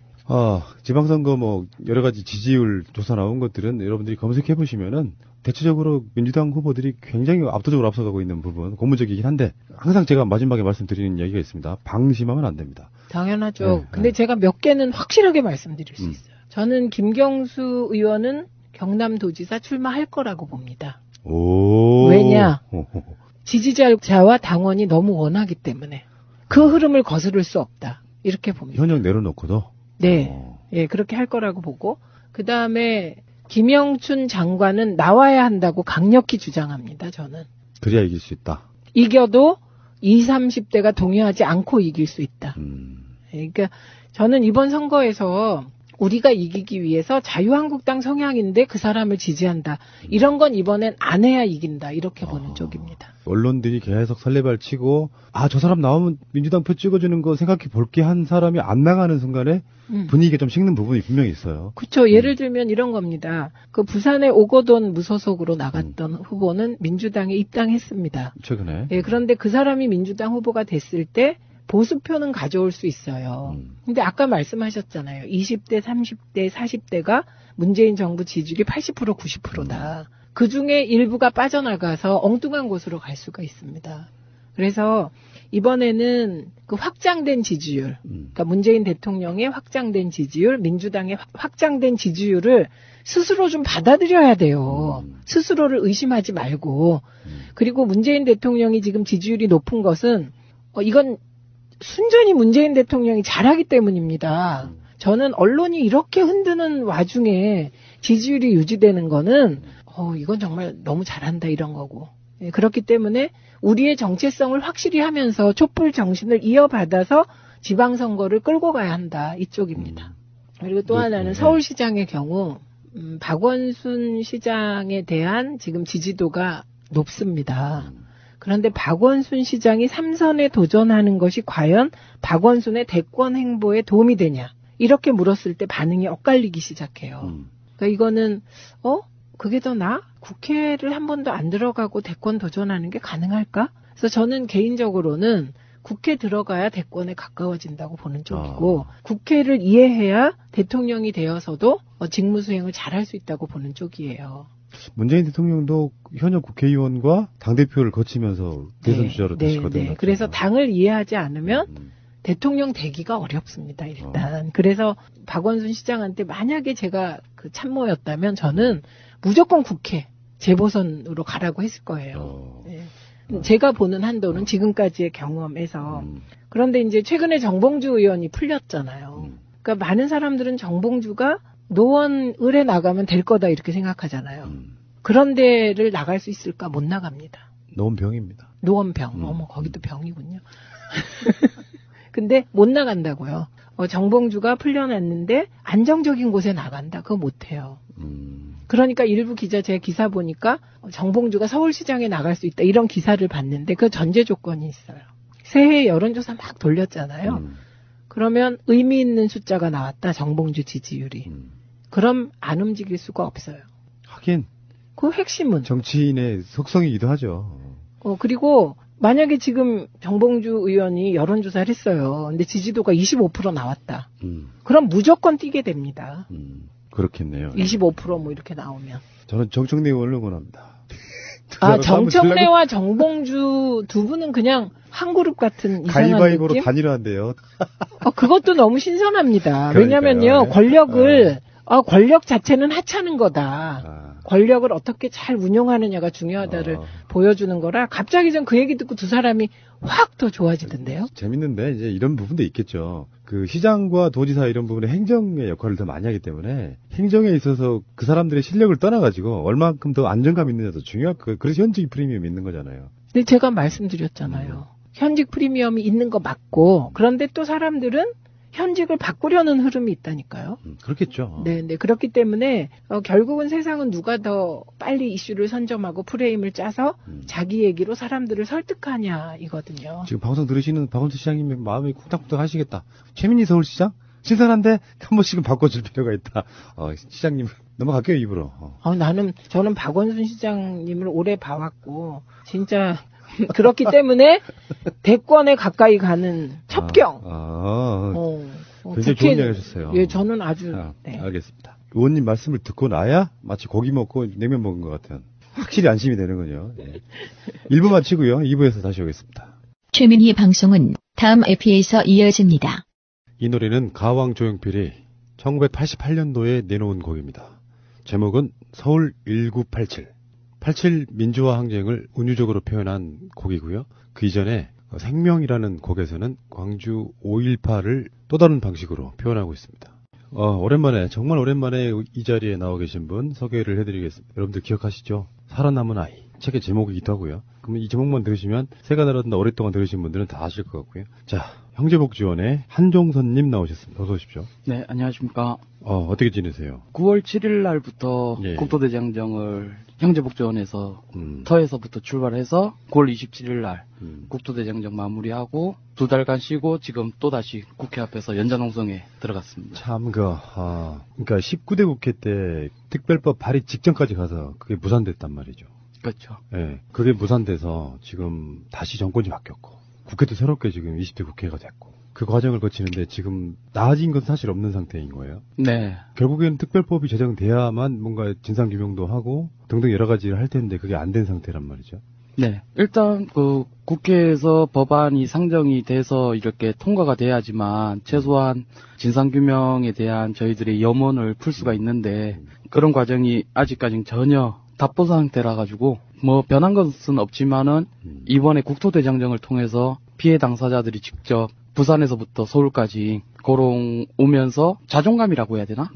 우리가 이렇게 피해자로서 머물러 있기보다는 움직이면서 우리도 할 수 있다라는 것을 그런 것을 많이 느꼈기 때문에 자존감 회복이 조금 있었다라고 보고 있습니다. 아까 제가 말씀드렸던 책 제목이라는 게 사실 어마어마한 게요. 75년부터 87년까지 12년간 공식 기록으로만 513명이 사망한 어마어마한 사건인데 이런 건 해결이 안 될 거야 라고 그냥 주저앉았다면 그냥 역사 속에 묻히고 마는 사건이 됐을 거예요. 네네. 이 사건을 공론화시킨 바로 당사자이기도 하시고 물론 많은 분들이 같이 이렇게 참여해서 하시기도 하시지만 사실 공론화시키는 것도 혼자 국회 앞에서 1인 시위로 시작했다가 국회의원들까지 이제 결합을 해가지고 법 발의 직전까지 사실은 이번 국회에서 그 법 그대로 갔다가 공청회 정도만 거치면 그냥 다시 또 끝나는 문제잖아요. 사실 알고 보면. 그렇죠. 네. 정말 대단하시고요. 부산에서 서울까지요? 네. 행군. 네, 486km 정도 되더라고요. 제가 특수부대 나왔잖아요. 네. 그래서 보통 이제 400km 행군이 천리행군이에요. 근데 그 천리행군 같은 거 해보면 느끼는 건 물론 이제 서로 간의 상황은 좀 다르고 군대에는 굉장히 속보로 가거든요. 그 400km를 한 거의 일주일 정도에 주파를 해야 되고 어마어마하게 무거운 거 쥐고 가는 건데 군화 신고 그래도 그 행군은 엄청 힘들어요. 그렇죠. 해보시니까 어떠셨어요? 두 번 다시는 걷고 싶은 생각이 들었어요. 네. 거의 군인들도 이제 그런 식으로 걷고 나면은 거의 이제 사실은 몸이 거의 불구 상태. 네. 며칠을 움직이지도 못할 정도로 힘든 네. 뭐 이런 상황 겪고 있는데 사실 이런 것 같아요. 정권이 바뀌고 나면 뭔가 세상이 금방 바뀔 것 같지만 누구나 다 우리 쪽 먼저 봐달라고 다 소리치고 있잖아요. 근데 그 상황에서 알아서 해주겠지 하면 해주는 법은 없는 거예요. 그렇게 생각하시는 거잖아요. 네, 그렇죠. 국회 앞에 지금 어디쯤에 계신 거예요? 6번 출구, 국회의사 당역 6번 출구. 언제나 처음에 시작했던 그 자리에서. 그 자리에서. 그 자리가 그쪽, 영등포 쪽 가는 그쪽 방향 쪽에 있는 거예요? 네네. 지금 추운 날씨에 또, 하긴 예전에도 추운 날씨에 있다. 네. 어떠한 진정성 있는 싸움에 추위나 더위는 어떻게 보면은 아무런 장애가 되진 않죠. 지금 정선님이 우리 방송에 오랜만에 나오셨기 때문에 잘 모르실 분들을 위해서 조금만 소개해 드리자면 저는요, 이분을 제가 만난 여러 가지 인터뷰 중에서 가장 입지전적인 인물이라고 생각합니다. 실제로 그 형제복지원이라고 하는 집단 수용시설을 500명이 넘는 사람들이 죽어갈 정도의 그 엄혹한 곳에서 살아남아가지고 어른이 돼서 국회 앞에서 그걸 처음으로 공론화시킨 장본인. 생각해보시면 정말 엄청난 일을 하고 계신 거라고 생각이 드는데 그 이야기는 이제 지금 주된 목적은 아닌 것 같고 오랜만에 뵈서 반갑고요. 안 나오신 사이에 정권 교체가 됐어요, 일단은. 네. 근데 실제로 이건 박근혜의 책임이라고 좀 보기는 어렵겠지만 세력들이 다 그쪽에 다 얽혀있기 때문에 실제로 또 박정희 정권 때부터 만들어진 사건이고 그래서 박근혜가 직접 이 사건에 대해서 뭔가 인정하기는 좀 어려운 부분도 있었을 거라고 생각이 들어요. 네. 근데 이제 그 부분에서는 저는 어떻게 생각했냐면 박정희 정권이든 그리고 전두환 정권이든 대한민국의 한 역사의 축인데 그 잘못된 부분에 대해서 현 대통령이 인정을 안 하고 간다는 것은 또 이해가 안 되는 부분이 있는 거죠. 그래서 최소한 과거의 정권에서 있었던 과거사 사건이라 할지라도 현 대통령이 지금의 대통령으로서 역사적으로 남을 대통령이기 때문에 그 과거의 문제도 지금의 문제로 끌고 와서 인정을 하고 사과를 하고 상처를 치유하는 데 최선을 다해야 된다고 저는 생각했거든요. 그래서 이명박 정권 말기 때부터 박근혜 정권 때까지 계속 해왔지만은 그런 제스처가 없었다는 거죠. 혼자 1인 시위를 시작했지만 피해자들이 거의 한 250명 가까이 모였던 모양이에요. 네네. 지금 그분들은 어디에 계십니까? 전국의 각지에 흩어져 계신데 지금 당장의 생계가 곤란하기 때문에 직접 나오시기는 어렵고 그리고 몸들이 다들 후유증으로 인해서 많이 안 좋은 상태예요. 장애도 있으시고 그리고 저희 아버지랑 누나처럼 아직도 시설에 수용시설에 갇혀 계신 분도 있고. 자, 자세한 이야기는 이따가 다시 네. 하겠습니다. 획기적인 사건이 하나 있었어요. 이 과정에서. 네. 저는 획기적인 거라고 봅니다. 물론 이제 박근혜 정권 같은 정권은 국가인권위원회라고 하는 것이 사실 유명무실했단 말이죠. 근데 문재인 대통령 자체는 워낙에 인권에 대한 중요성을 아시는 분이라고 생각이 들고 인권위원회가 지금 형제복지원 특별법을 조속히 제정하라고 권고를 했습니다. 네. 이건 굉장히 중요한 사건 중에 하나라고 보는데 어떻게 생각하세요? 당연히 해야 할 일이라고 저는 생각했고 저희가 국토대장정 끝나고 나서 청와대에 가서 행정관님과 이렇게 면담을 했을 때 그것이 저희들의 요구 조건이었어요. 지금 당장에 뭐 진상규명해달라 이런 식으로 싸우러 간 것이 아니라 문재인 대통령께서 적폐청산을 이야기를 하셨고 대다수의 국민들도 적폐청산에 대해서 염원을 담아서 투표를 한 거기 때문에 저희들은 피해 당사자로서 적폐청산을 지지한다. 그러기 위해서 피해 당사자들의 아픔을 먼저 끌어안아 달라. 그런 이야기였고 지금 법이 통과되지 않은 상태에서 문재인 대통령께서 형제복지원 사건에 대해서 이야기가 하시기가 껄끄러우시다면 최소한 청와대 차원에서 브리핑이라도 전달해 주시든가 아니면 국가인권위원회에 건의, 위상을 세워주셨으니까 그 위원장님께서 자체적으로 검토를 하고 국회에다가 발언을 좀 해주십사 이렇게 이야기를 전달했죠. 근데 지금 인권위의 권고 중에는 이런 것도 있어요. 강제 실종 보호 협약 가입이 필요하다? 이게 뭐예요? 그거에 대해서는 정확한 법률적 문제라서 법리는 제가 어떻게 따져보지는 못하겠으나 아무튼 납치나 뭐 이렇게 강제적으로 아이들이 선택할 수 없는 구조에서 뭔가 이루어진 인권 유린이라면 그런 거에 대한 이야기인 것 같아요. 근데 형제복지원 사건도 그런 거랑 연관이 있잖아요. 아주 심각하게 그렇죠. 영향이 있잖아요. 그렇죠. 길거리에 있는 사람들을 그냥 무단으로 싹 들어가 버린 그런 사건이니까. 네. 어쨌건 이게 그냥 이걸로 끝나는 게 아니고요. 인권위가 이 사건을 이렇게 권고를 하게 되면 인권위 스스로도 계속 모니터링을 한다면서요. 네네. 그 특별법이 제정되는지 안 되는지에 관한 이런 부분들. 그렇죠. 후속 조치가 따르지 않으면은 말뿐인 말잔치가 되는 거죠. 형제복지원 사건에 대해서는요. 우리 방송이나 이런 데서는 굉장히 오래전에 다뤘지만 최근에 주류 언론에서도 다루는 걸 제가 봤거든요. 네. 그런 사건을 처음 들은 사람들, 뭐 그분들께 좀 말씀드리자 그러면 그 당시에는 그런 식의 인권 유린이 어마어마해서 형제복지원뿐만 아니라 여러 가지 다른 복지원 비슷한 거에 드러났던 현상이잖아요. 사건이잖아요. 네. 근데 이제 19대 때는 어떤 느낌이었냐면 이걸 들어주면 다 들어줘야 된다. 뭐 이런 개념으로 지금 저쪽에서 반대했던 부분이 있었죠. 네네. 그래서 지금 논의되고 있는 것은 한 대 묶어서 과거사로 풀어나가는 게 어떻겠느냐라는 이야기가 주류가 되어가고 있는 것 같아요. 그런데 이제 그때도 마찬가지로 형제복지원 사건을 조사를 하면 자연적으로 그 당시의 시설에 대한 이야기를 안 할 수가 없어요. 왜냐하면 내무부 올령 제410호에 의한 불황인 집중 단속 때 형제복지원과 같은 곳이 36곳이 있었어요. 전국에. 그렇기 때문에 내무부 올령 410호에 의해서 피해를 본 피해자들이 진정을 넣게 되면은 자연적으로 수사를 할 수밖에 없는 상황이죠. 그러니까 인권위에서 이야기된 거는 사실은 형제복지원 플러스 아까 36곳 정도의 그곳에서 그 자행됐을 인권 유린, 심지어 사람 목숨 죽이는 것도 쉬웠던 되게 그런 공간이잖아요. 그렇죠. 그러면서도 정부에서 보조를 받고 그렇죠. 그 관리자들은 사익을 취했다는 일종의 대규모 학살, 살인 사건이라고 봐도 되는 부분이거든요. 이걸 그냥 우리가 그냥 넘어갈 수는 없는 것이고 이것을 전 사회적으로 공론화시킨 분이 저는 한정선님이라고 보면 있기 시작했는데 이분은 지금 현재 포지션은 국회에서 이 추운 겨울에 노숙농성하고 있다. 이게 현실이다 보니 좀 안타깝긴 한데 아시겠지만 이 사건은 해결되리라고 믿어요. 네, 저는 그렇게 믿고 있습니다. 조금 더 힘을 내셔야죠. 힘은 최대한 내고 있습니다. 그러니까. 근데 사적으로 이야기를 들어가 보면 그렇게 해서 천막 안에서 누워 있고 엄청 춥고 막 그러면 좀 자괴감 같은 거 들지 않아요? 내가 지금 뭐 하고 있나? 그런 자괴감은 2년 전에 털어냈어요. 그때 막 안 좋았을 때? 예, 굉장히 힘들었을 때. 정말 그 계란으로 바위치기 하는 그런 느낌. 네. 그 어떤 힘의 한계를 실감할 때. 그렇죠. 지금도 국회의원들 중에 그 당시 진선미 의원 같은 분들은 다시 국회로 들어갔잖아요. 네네. 지금도 계속 어떤 연락을 취하고 있는 상태입니까? 네, 하고는 있어요. 근데 빨리 해달라고 하세요, 이제 그러면. 그 이제 안행이의 이제 간사님으로 되다 보니까 일이 더 많아지긴 한 건 사실이잖아요. 예. 그러다 보니까 또 우리 사건만 해결해달라고 이야기할 수도 없는 포지션이고, 그리고 제 입장에서는 과거사 그 법이 대한민국에서는 절실하게 꼭 필요한 법이기 때문에 꼭 형제복지원 사건의 이야기가 아닌 과거사법으로 빨리 추진을 해주셨으면 하는 게 또 바람이에요. 저는. 그러네요. 우리 것만 해달라 그러면 사실 좀 뭐 집단 이기주의 이런 느낌이지만, 그렇죠. 아니 이기주의도 아니지. 그렇게 어마어마한 사건인데 어떻게 진상규명을 안 해요. 그냥 묶고 넘어가면 안 되는데, 그 반대로 말하면 과거사 이 개념으로 다 이렇게 묶어서 가면 형제복지원 사건은 그중에 n분의 1 돼버린단 말이에요. 이런 생각도 안 해보셨어요? 그렇게 n분의 1로 만들려고 하는 사람들이 문제가 있는 거겠죠. 최소한 대한민국 안에서 민주국가라는 이 나라에서 최소한 자국민을 상대로 인권 유린을 벌렸고 한 부분에 대해서 반성을 하지 않는다면은 안 되죠. 최소한 역사적으로 남길 의무가 국가한테 있고, 그리고 유엔에 알려야 되는 거죠.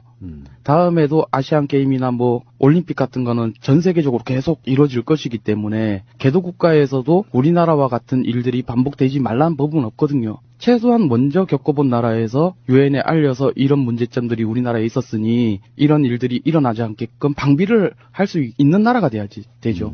우리나라가. 그 종선님 처음 만났을 때 생각나거든요. 그때 교수님, 정규창 교수님, 그분이 그런 얘기를 했어요.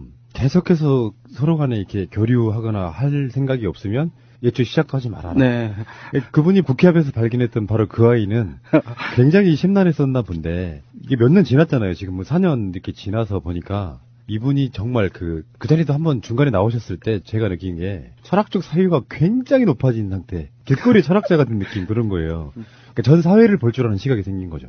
실제로. 그런 느낌 들죠. 본인 스스로도. 네, 많이 배우고 있는 것 같아요. 그러니까 예, 그 세월호 문제 같은 것도 사실은 우리들만의 문제가 아니라 이게 국가의 안전, 국민의 안전 쪽으로 확대를 시켜놓으니 국민들이 더 그렇죠. 결합하는 부분이 있고, 이게 이제 어떤 사유의 결과물 같은 것 같아요. 정말 철학자 되신 것 같아서 볼 때마다 제가 우러러 뵈는데 가끔씩 한번 뵐 때마다 사람이 이렇게 눈빛이 달라져 있어요. 그러니까 처음에 봤을 때는 약간 좀 눈빛이 인정합니다. 네, 근데 지금은 어떤 느낌이냐면은 뭔가 내가 배움을 많이 배워야 될 것 같은 스승 그런 느낌이에요. 무섭진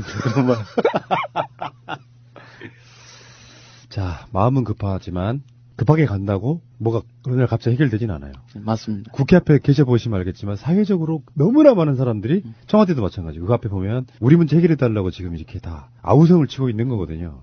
그중에 무엇이 문제인지, 무엇이 먼저인지 이것을 구분해내는 것도 사실은 그렇게 쉬운 일은 아닐 거라고 생각이 듭니다. 근데 그 n분의 1들 중에서 제 생각도 그래요. 돌아가신 분들의 인명도 그렇고 또 시간도 많이 지났기 때문에 더 시급해야 될 저는 우선순위 중에 하나가 형제복지원 사건이라고 생각해요. 네. 그래서 이제 그런 부분에 대해서 저도 많이 생각을 했는데요. 정권이 바뀌었다고 해가지고 먼저 이야기하시는 분들이 있고 또 어떤 분들은 지금 이제 바뀌었는데 뭘 변하겠냐, 좀 기다려라 하시는 분들도 있고 여러 분 이렇게 있는데 다 그들만의 대한민국을 이끄는 역할이라고 저는 보거든요. 맞습니다. 누군가가 먼저 이야기하지 않는다면은 차일피일 계속 방치 아닌 방치가 될 것이고 그리고 또 기다린다 하더라도 이미 진이 다 빠질 수도 있는데 다 각각의 억울함 이걸 이야기하는 부분에서 꼭 필요한 부분이었다고 봐요.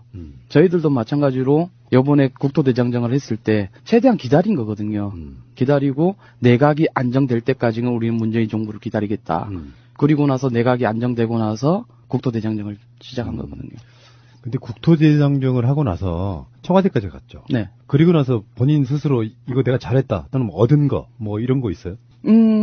피해 당사자들이 일단 업이 됐어요. 할 수 있다는 자신감 예. 거? 누군가가 내 손을 잡아줄 때까지 기다리는 게 아니라 손이 내려오기 전에 내 엉덩이를 먼저 들어 올려보자. 이런 자부심이 생겼고, 그리고 청와대 입구에서 막혔어요. 경찰에 의해서. 거기에서 이제 경찰의 요구 조건, 그거에 대해서 알았다. 당신들의 요구는 우리가 알아들었으니까 여기서 개입하지 마라. 우리가 자체적으로 회의를 통해서 그 회의 안에서 결정된 사안으로 우리는 청와대 가겠다. 그리고 그 자리에서 바로 즉석 회의를 했죠. 거기에서 경찰이 길을 열었죠. 그래서 그 부분에서 이게 어떻게 보면은 대의민주주의가 아닐까. 최소한 대표라고 해서 경찰과 그냥 협상을 해가지고 조용히 이렇게 하는 게 아니라 그들의 요구는 그들의 요구대로 듣고 그걸 가지고 우리는 또 회의를 붙여보고 우리는 그 요구안을 가지고 진행하겠다. 했죠. 그래서 깃발을 들고 들어갔죠. 청와대 어디까지 갔어요? 분수대 앞에까지. 분수대 앞에까지? 네. 이게 뭐 지금 대통령한테 항해로 간 건 아니잖아요. 그렇죠. 우리 목소리 좀 들어주세요. 네. 라고. 근데 지금 정부는 그런 건 좋더라고요. 그러니까 청와대 앞에가 시위하면은 다 나와가지고 일일이 다 체크를 한대요. 네. 그 요구사항이 뭐고 어떤 상황이고 이걸 체크를 한대요. 어쨌건 저는 중요한 건 대통령의 의지라고 보는데요. 지금 뭐 민주당 차원에서도 굉장히 많은 정치인분들이 거기에 관여도 돼 있고 그거를 해결하려고 노력하는 부분이 있어서 그러면 이제 지금 현재 국회가 2017년도에도 형제복지원 관련한 특별법을 만드는 것 끝났고 본인들이 생각하시기에는 또 국회가 열리고 의정활동 계속 되잖아요. 전망이랄까요? 이게 어디까지 지금 갈 수 있을 것 같으세요? 일단 제가 봤을 때 본회의까지는 갈 것 같습니다.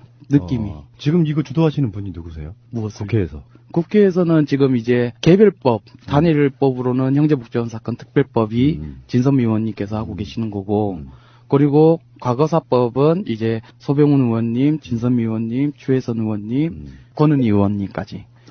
예, 이렇게 네 분에서 이렇게 과거사법을 추진하고 계신데 이게 통합안이 돼야 되는 거죠. 그래서 그 통합을 여야 안 가리고 이렇게 하고 있기 때문에 그 형제복지원 사건도 권위주의 시절의 과거사 사건이기 때문에 충분히 그 안에 들어가는 부분이죠. 그래서 이제 그 두 개 중에 하나인데 문재인 정부에서는 지금 과거사법에 대해서 강력한 의지를 갖고 있잖아요. 100대 과제 중에서 5번째 링크돼 있기 때문에 끝이 보이는 싸움이죠. 과거사법은. 사실은 군사 독재 기간이 지나고 군사 독재 연장이었던 정권도 지나고 김대중 노무현 대통령 10년은 또 그런 과거에서 굴러왔던 것들에 대해서 뭔가 고쳐내고 발굴하고 과거사를 찾고 이런 과정이었다가 그게 마무리가 안 된 상태에서 정권을 10년 가깝게 뺏겼던 부분이 있어가지고 다시 이제 과거에 대해서 일어난 일들에 대해서 벌물 터지는 거잖아요. 네. 참 어려울 문제일 것 같긴 해요. 정부도 어떤 시간적, 인적 한계라는 게 있기 때문에 근데 진짜 중요한 건 꾸준히 하는 사람은 절대 못 이깁니다. 네. 저는 그런 면에서 최근에도 보면 이제 사회적 분위기가 사실상의 독재 정권이 무너졌으니까 뭐 여러 가지 비슷한 사건들 나오고 있는 것 중에 그 서산 개척단? 네. 그 이야기 저보다 많이 하실 것 같은데 설명 좀 해줘. 그 부분에 대해서는 저도 자세한 거는 잘 모르는데 그 당시에 이제 개척단이라고 그래가지고 예전에 형제복지원 사람들을 이렇게 걷어들이듯이 뭐 넝마주의를 한다거나 뭐 이런 사람들 한데 모아가지고 이주할 곳으로 강제로 이주시켜서 땅을 분배를 시켜주고 거기에서 개척을 하게끔 만들어준 거죠.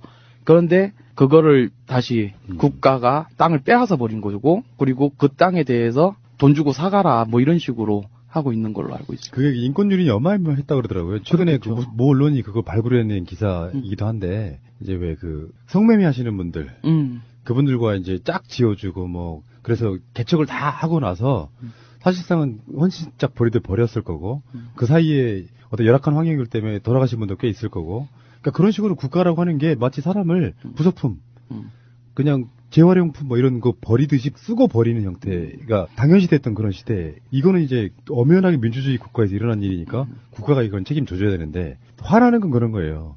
사고, 사건 이런 건 저 사람들이 저지르고 이 정부가 아무 죄도 없는 정부가 그걸 처리해야 된다는 거. 물론 그 역할을 맡아서 해야 되는 정부이기도 하지만 아이고 참. 자 그러면은 올해 그러니까 2018년에는 이제 그런 식으로 해결이 될 거라고 전망을 하시는 건데 구체적으로 그게 해결이 된다는 관점이 본회의까지 통과해서 법이 제정되는 거잖아요. 그렇죠. 법이 제정되고 나서 6개월 후에 이제 진상조사단이 꾸려지고 하는 과정이 남은 거죠. 근데 저쪽 세력들도 정말 만만치 않더라고요. 뭐 예를 들어서 5.18 진상 규명하자, 특별법 만들자 했는데 그거 부결시켜버려요. 5.18 같은 유명한 사건도. 이게 순순하게 제정이 될까 하는 부분이 속내야 사람들이 많이 죽어간 사건이니 그쪽 사람들도 뭐 특별히 반대는 안 할 거야 하지만 다른 꼬투리를 잡아가지고 털어버리더라고요.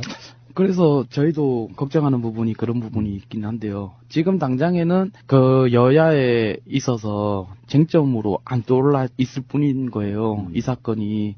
그런데 이게 이제 정치적으로 이용됐을 때 분명히 또 유언비어가 날조가 되고 막 이렇게 되는 과정이 있을 수밖에 없을 것 같아요. 만약에. 그렇죠. 그렇게 되면 이제 또 되게 어려운 싸움이 되는 거죠. 아직 유명해지지 않은 사건이니까 잠잠한 것 같아요. 네. 아직은 관심 받기다 이거죠. 네. 그 사람들한테. 네. 정선님은 개인적으로 지금 누나하고 아버지하고. 그분 두 분 어떻게 계세요? 지금 소양에, 전북 완주의 소양에 정신병원에서 입원 중에 있습니다. 가끔씩 찾아뵈세요? 한 달에 한 번씩 꼬박꼬박 하고 있어요. 이렇다니까요. 청취자 여러분. 정권교체 이전, 그러니까 최순실 국정농단 났을 때부터 방송 팟캐스트를 들으신 분들은 이 사건이 뭔지를 몰라요. 그 전에 들었던 분들은 아는데 부산이었죠? 누나는 부산, 네. 아버지는 울산에서 찾았죠. 정신병원에서. 그러니까 그게 처음에 그 형제복지원 들어가게 된 계기를 우리 다시 한번 복기를 한번 해보자고요. 1984년도에 이제 집에서 누나랑 학교 갔다 와서 집에 들렸는데 아버지가 계신 거예요. 그날따라 아버지가 가방 내려놓고 나왔나 해가지고 나가갔더니 부산 시내를 구경을 시켜주는 거예요.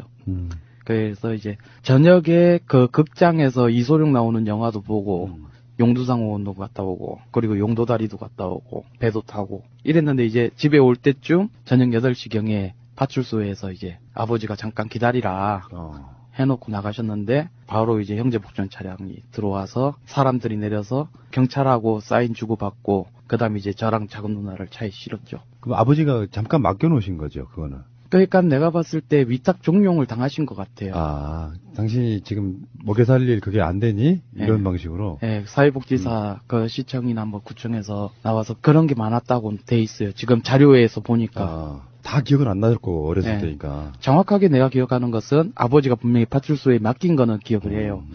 그런데 제가 찾은 입소 자료에는 보면은 아버지가 며칠째 집으로 안 들어오고 엄마가 몇 년 전에 죽었다는 뭐 이렇게 이상한 게 적혀 있는 거예요. 조작을 했군요. 예. 그러니까 공문서 위조를 해버린 거죠. 불황화로 만들기 위해서. 그리고 나서 거기 들어가서 생활이 정말 참혹했다고 몇 번 말씀하신 적 있어요. 거의 뭐 삼천교육대 수준, 어린아이. 저희들 수준에서는 그 삼천교육대를 안 가봤기 때문에 어떻게 비교하기는 좀 그러나 삼천교육대와 비교를 한다면 삼천교육대는 그나마 희망이란 것이 있죠. 6개월, 1년, 1년 6개월 이렇게 순화교육을 받고 나갈 수가 있는데 형제복지원은 가족이 찾아오지 않으면 나갈 수가 없으니까 그러면 이제 탈출을 해야 되는데 탈출하다가 잡히면은 목숨을 걸어야 되고 그래서 공식적인 기록으로 자체 기록으로는 513명이 사망한 사건이잖아요. 그리고 그 안에서 매일 하루 종일 맞고 기압당하고 고문당하니까 제 옆에서 맞아 죽는 아이들도 3건 정도 받고 그런 과정을 버티다 보니까 너무 힘들었죠. 거기서 몇 년 있었던 거예요? 몇 3년 살까지? 6개월이더라고요. 그리고 나서 그냥 홀홀단신으로 지금 버려진 거죠, 길거리에 사실은. 그 당시에 87년도 때 사건이 터졌을 때 이제 저는 12살이었어요, 고작. 그러다 보니까 미성년자다 보니까 아동들은 전원 조치를 시켜요. 아, 옮긴다 이거죠? 네, 다른 고아원으로. 그때 이제 저만 서울에 있는 서울 마리아 소년의 집으로 이렇게 전원 조치가 되고 아버지랑 누나는 정신이 이상이 돼 있는 상태에서 10원 한 푼 없이 사회로 버려진 거죠. 그러다가 나중에 성인이 돼서 여러 가지 직업을 전전하시다가 정확하게 이거 문제 제기해야겠다고 느꼈던 게 몇 살 때예요? 이미 12살 때 형제복지원에서 나올 때부터 그랬어요? 네, 형제복지원 사건은 누군가가 해결해 준다 이런 믿음이 있었죠. 그래서 그때까지만 하더라도 박인건이가 구속당했다라는 뉴스 봤을 때만 하더라도 형제복지원장? 네, 원장이 구속되는 거 딱 보는 순간 누군가가 해결해 주는구나 이렇게 믿었었죠. 그런데 알고 봤더니 해결된 게 하나도 없는 거예요. 어른이 돼서 보니까. 그리고 아버지랑 누나를 찾을 때까지만 하더라도 누군가가 해결해 주겠지 하면서 버텼죠. 그러다가 내가 행동을 옮겨야겠다는 몇 살 때예요? 그때 이제 2008년도 때 그 촛불 집회 때 이제 광우병. 야, 햇소리 10년 됐네요, 그것도. 네. 그러면서 이제 혼자서 계획을 짰죠. 이걸 어떻게 알릴까 이런 거를 곰곰이 한 5년간 계속 머릿속에서만 생각을 했는데 행동하지 않으면 답이 없는 거예요. 그 내용을 더 자세히 알고 싶으신 분들은 살아남은 아이 책 지금도 판매하죠. 예. 살아남은 아이 한종선 공저로 돼 있죠, 다른. 예, 정규장 교수님과. 그 책 한번 여러분 사서 보시면 더 도움이 될 것 같고요. 저희 방송 또 검색해 보셔도 인터뷰가 여러 가지 나옵니다. 그래서 10년 정도로 싸운 거네요. 사실상은 개인적으로는 입소자를 찾는 데만 해도 한 3년 걸렸으니까요. 진짜 민주주의가 그래서 힘든 거예요. 네, 더뎌요. 나라가 이렇게 막 복잡 다단하게 돼 있는 상태에서는 누가 내 문제에 대해서 막 집중해 주지도 않고 당한 사람만 억울한 거죠. 네. 처음에는 막 멱살도 잡고 막 그랬어요. 사람들이 어디서 거짓말하냐고. 그러니까. 근데 지금은 그렇게 인권 유린이라는 표현도 좀 부족하지 않아요? 인권 유린 그런 뭐 대충 뭐 몇 대 만나보다 이런 느낌밖에 없어가지고 거의 뭐 살인마들 속에 들어있는 거잖아요. 사실 알고 보면 사람 목숨 하나는 그렇게 중요하지도 않은 거. 잘못 때려가지고 죽으면 그냥 묻어버리는 뭐 이런 형태로 갔을 테니까. 그러면 그게 사람 사는 곳이 아니었잖아요. 그렇죠. 버젓이 민주주의 국가에서 누군가는 길거리에 자본주의와 민주주의를 같이 하면서 출퇴근하고 가정 꾸리고 행복하게 살았을 사람들이 있었던 반면에 국가가 버젓이 그런 식으로. 그렇죠. 네.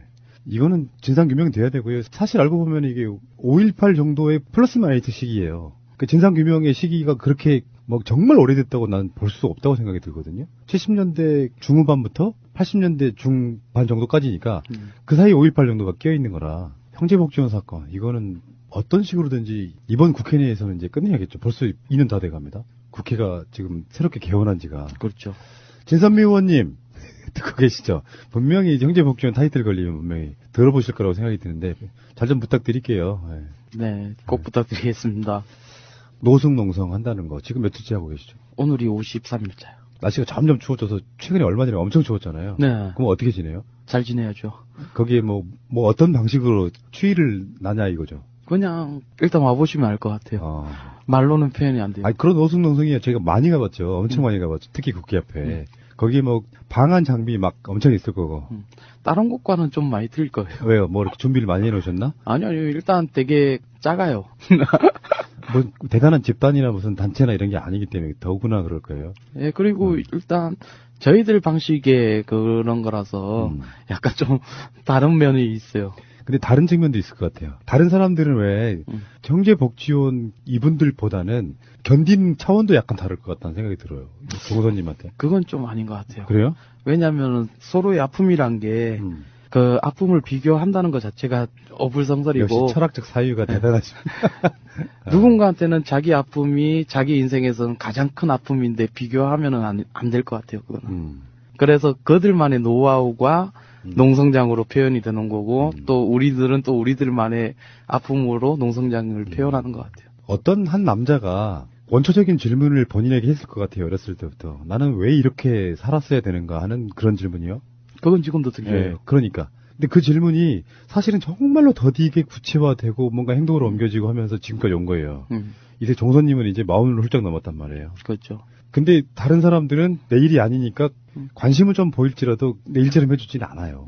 여기서 느끼는 괴리감, 서운함도 있을 거라고 생각이 드는데 저는 이제 가끔씩 이런 방송을 하면서 항상 드리는 말씀이 그래요. 세월호든 형제복지원이든 제대로 해결이 돼야만 나중에 결국은 우리 문제화 됐을 때 어떤 선례를 남기고 법을 만들고 처벌할 건 하고 진상규명을 해야 우리가 당하지 않는다. 요 신념인 거잖아요, 지금. 네. 정통님도 마찬가지고. 네. 본인의 신념 좀 이야기해 줘 보세요. 제 신념이요? 네. 일단 저와는 다른 언어로. 그래요? 일단 저는 신념이라고 한다면은 피해 당사자로서 그 피해자로 남을 것이 아니라 증언자로서 기록자로서 그리고 활동하고 거기에서 이제 살아남는 과정이 저한테는 신념이라고 저는 생각해요. 왜냐하면 피해 당사자들은 너무 많아요. 그러나 거기에서 살아남을 수 있는 사람들도 극한으로 한정돼 있을 거라고 봐요. 그러나 이제 누군가가 먼저 살아남는 모습을 봤을 때 누군가는 또다시 살아남을 수 있는 희망이 있는 거잖아요. 최소한. 그리고 앞으로 이런 일들이 일어났을 때에도 파해법을 아니까 그 과정에서 큰 도움을 가질 수 있다고 보고 있고 최소한 많은 사람들이 이렇게 도움을 주겠다, 이렇게 함께 하겠다 하지만은 내 일이 아니라서 좀 멀리 떨어뜨리는 과정이 있는데 제가 지금 이렇게 단체로 모여서 이렇게 활동을 해본 결과 그 많은 사람들 중에서 한두 명이라도 내 곁에서 꾸준히 남아 있어주는 사람 있다면 저는 성공한 삶이라고 봐요. 저는 개인적으로 뭐 너무 앞서가는지 모르지만 이제 특별법 만들어지고 진상규명도 되고 하고 나면 저는 종선님 같은 분들이 사회활동가로 남았으면 좋겠어요. 그래서 어떤 인권유린의 이런 것들을 같이 고발하고 노하우 하다 보면 노하우가 스스로 만들어지잖아요. 그런 것들로 이 경험들이 사회에 좀 도움이 됐으면 좋겠다 이런 생각을 하거든요. 그런 생각은 없으세요? 일단 그런 부분도 그 사회적에서 공감대가 형성이 먼저가 돼야 될 것 같고 저와 같은 사람들에 대해서 첫 번째로 인정해주고 존중해주는 문화가 자리 잡히지 않으면 어려울 인정해주잖아요. 최소한 우리 시청자분들은 다 인정해주잖아요. 네, 인정해주셔서 감사합니다. 한종선 대단하다. 아니 이건 개인이 할 수 있는 일이 아니에요. 사실 저도 못했을 것 같고. 저도 이게 저 혼자만의 이렇게 했다기보다는 모두가 다 같이 해주기 때문에 가능한 거죠. 그래도 개인이 이제 중심이 돼가지고 사람들을 같이 이렇게 끌고 갈 수 있다는 건 정말 대단한 거라고 생각이 들어요. 정말 장하시고요. 2018년도에는 이게 해결이 될 거다라고 보실 텐데 의외로 안 될 수도 있잖아요. 그래도 하실 거잖아요. 당연한 거죠. 네. 근데 최소한 저는 이렇게 생각해요. 이렇게 어떤 국회의원까지 결합돼서 법이 발의 직전까지, 아니, 발의는 됐고, 통과하지 못한 상태로 끝났기 때문에, 이걸 다시 하는 건 또 공청회 거쳐야 되는 거예요? 글쎄요. 아마 상대가 있잖아요, 언제나. 그쪽에서 요구를 한다면은 해야 되겠죠. 근데 5.18 특별법도 공청회 안 거쳤다고 들었어요. 참 그런 거라서. 근데 저는 사실 그 공청회 같은 게 해야 된다면은 좀 자료를 좀 정확하게 갖고 나오셔서 같이 질의응답하고 이렇게 정확하게 좀 따져봐 보기를 원하는 거죠. 알겠습니다. 지켜보는 우리라는 게 있잖아요. 네. 한종선 어디까지 갔나? 지금 뭐 하고 있나? 우리는 종선님의 스토리를 다 알고 있어요. 네. 그러니까 진상 규명을 위한 특별법, 이것도 그거지만 개인의 발전이란 부분도 있잖아요. 지금 어디까지 갔습니까? 학력? 학력은 고등학교 검정고시로 했고, 네. 그리고 이제 수능을 재작년에 이제 봤죠. 원래 초등학교 졸업장은 있었어요? 없었죠. 그 초등학교 졸업장, 네. 중학교 졸업장, 고등학교 졸업장까지 딴 거죠. 네. 독학으로. 네. 이 운동하면서. 네. 천재시네. 독학이라기보다는 그냥 사회 경험으로 일단 시험 쳐봤는데, 고등학교까지는 되더라고요. 아니, 대학은 금방 들어갈 수 있어요. 사실은. 네. 이 정도 공부하셨다 그러면. 근데 이제 제가 원하는 그 학과가 이제 심리학과라서. 그렇군요. 네. 돈 안 되는 학과라고 유명한데. 최소한 이제 네. 누군가를 좀 도울 수 있는 나만의 방식이 있다면은 심리학과가 또 어울릴 것 같아서. 저는 정선님을 뵐 때마다 이런 자세 때문에 마음이 좀 따뜻해지는 건 두 번째고요. 무거워져요. 그래요? 왜냐면 제 기준 중에 하나거든요. 이분도 이렇게 하는데 나는 행복한 사람이다. 예를 들면 녹음은 우리는 그래도 지하실이지만 따뜻한 곳에서 하잖아요. 따뜻해요. 네. 근데 노숙 농성하는 거 그게 아니잖아요. 거기도 따뜻해요. 그런가요? 네, 한번 와보세요. 화장실 한번 가려면 또 막 지하철까지 내려가야 되고. 아니요, 바로 맞은편에 금산빌딩으로 가시면 그렇군요. 돼요. 예. 여의도 국회의사당역 6번 출구에 보면은 분명히 형제복지원 관련한 노숙 농성하는 분 지금 두 분 선도하시는 거예요? 네. 그분 성함 한번 불러주세요. 최승우 피해 생존자인데요. 네. 그 형님도 82년도부터 86년도까지 입소하셨던 14살 때 잡혀 들어오시고. 자, 많은 분들이 관심을 좀 바라겠습니다. 어떤 관심 하나하나 지나가면서도 방송 들었는데 여기 형제복지원 분들 있네 하면 그냥 가서 따뜻한 말 한마디 건네는 거 힘들죠. 많이 되죠. 혼자 있는 것보다 그러니까 혼자 계속 앉아 있는 것보다 누군가 찾아오는 거 되게 힘들잖아요. 그렇죠. 가끔 가다가 태극기 집회 할머니들도 찾아와갖고 뭐 물어볼 때도 있어요. 그렇군요. 친절하게 대답해 주시죠. 최대한 친절을 하게 하죠. 네, 그래야죠. 네, 왜냐하면 그들도 정치적 그 사상에 대해서 자유를 가질 수 있는 거니까 존중 차원에서는 봐드리고 있습니다. 알겠습니다. 자, 마지막으로 우리 애청자분들께 못다 하신 말씀. 언제든 그 멀리서나마 이렇게 지켜봐 주시고 계셔서 저희들이 이렇게 살아남을 수 있었던 것 같아요. 그리고 저희가 목표가 하나가 생겼다면은 진상규명은 어차피 큰 틀에서 해결될 문제라서 저희들이 이렇게 많은 분들께서 지지해주고 응원해주신 덕분에 살아남았기 때문에 앞으로라도 더 건강하게 살아남자. 그것이 저희들 피해 생존자 모임의 큰 뜻입니다. 또. 저는 문재인 대통령이 부산에서 변호사 생활하셨잖아요. 네. 그 심각성 아실 거라고 보고 예전에 왜 그 제주 4.3에 대해서 노무현 대통령이 직접 내려가서 국가를 대표해서 사과했거든요. 진상규명 별거 없어요. 어떤 대체적인 공적인 문서를 통해서 아웃라인만 나와도 국가를 대표해서 그 당시에는 정말 국가 공권력이 우리 국민에게 정말 못할 짓 했다. 사과드립니다. 이런 식의 발표가 저는 임기 내에는 꼭 나올 거라고 봅니다. 네, 그 문재인 대통령께서도 그 87년도 당시에 민간인 신분으로 신민당 조사 때 조사를 하셨던 분이에요. 형제복지원 사건에 대해서. 그래서 누구보다 더 잘 알지만 지금 현 대통령으로서 법이 이렇게 추진되고 있는 상황에 통과가 안 된 상황에서 먼저 말을 하게 되면 오히려 정치적으로 잘못되지 않을까 싶어서 말을 아끼고 있지 않을까. 아마도, 저는 그렇게 믿고 있습니다. 적절한 시점이 있을 거라고 봅니다. 네. 자, 그래도 대화를 서로가 나눠보니까 조금 더 안심이 돼요. 네. 그냥 버려진 것 같은 느낌은 전 솔직히 말해 싫거든요. 네. 그래서 나 이렇게 뭐 고생한다는 이야기까지는 아니더라도 우리 국회의사당 앞에서 아직도 있어요라는 이야기를 그렇죠. 하시고 가시는 것 때문에 마음이 좀 놓입니다. 감사합니다. 네. 자, 정말 좋은 소식 한번 전하고 싶은데 조만간 좀 특별법이 통과됐어요라는 이야기를 다시 한번 할 수 있었으면 좋겠어요. 꼭. 네. 예. 자, 오늘 또 지금 인터뷰 끝나면 이제 돌아가셔서 또 앉아있어요. 그 따뜻한 곳에. 네. 정말 그 따뜻한 곳에 계실 것 같아서 마음이 좀 그렇긴 한데. 농성장 네. 사랑방입니다. 여기까지가 끝이 아니고 이제 시작이다 이런 느낌으로 한번 가야겠습니다. 네. 자, 다음에 중간에 한 번 더, 또 중간에 한 번 더 하다 보면 몇 년 갈 수도 있고 아니면 바로 다음 인터뷰가 진상규명의 날일 수도 있습니다. 그렇습니다. 감사드리고요. 다음에 또 뵙겠습니다. 고맙습니다. 예, 감사합니다. 예.